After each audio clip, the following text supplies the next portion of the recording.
सभी भाई बहनों को जय मसीह की। आज हम नए नियम में पढ़ेंगे यीशु का बपतिस्मा।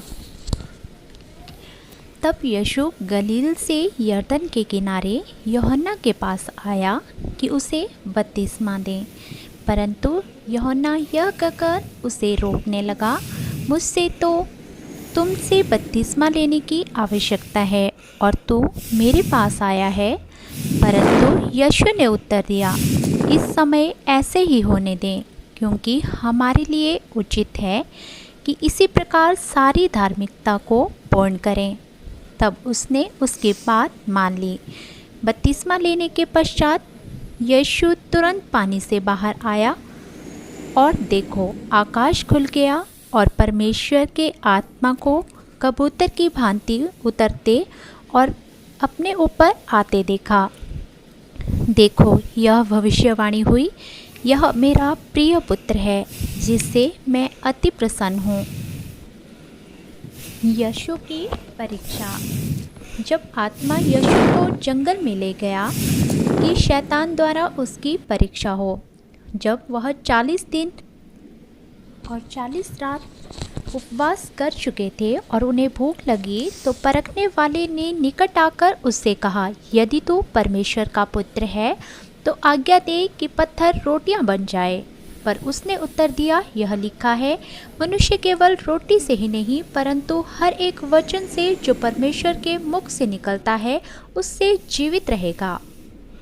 तब शैतान उसे पवित्र नगर ले गया और मंदिर के शिखर पर खड़ा करके उसने उनसे कहा, यदि तू परमेश्वर का पुत्र है तो अपने आप को नीचे गिरा दे, क्योंकि लिखा है, वह तेरे विषय में अपने स्वर्गदूतों को आज्ञा देगा और वे तुझे हाथों हाथ उठा लेंगे, कहीं ऐसा ना हो कि तेरे पैरों से ठेस लगे। यीशु ने कहा, यह भी लिखा है कि तू प्रभु अपने परमेश्वर की परीक्षा न कर। फिर शैतान उसे एक ऊंचे पर्वत पर ले गया और संसार के सारे राज्य और वैभव को दिखाकर उनसे कहा, यदि तू गिरकर मुझे दंडवत करे तो यह सब मैं तुझे दे दूंगा।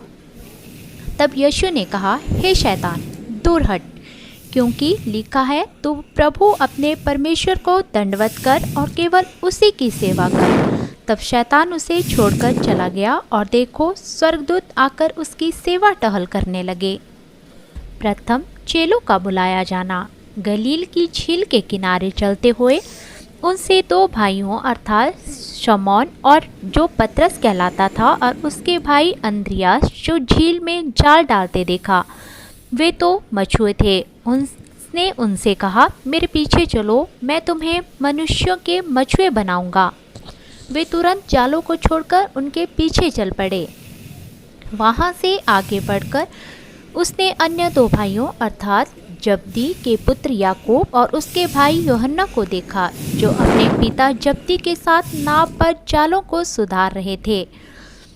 उसने उन्हें बुलाया। वे तुरंत अपनी नाव और पिता को छोड़कर उनके पीछे चल पड़े।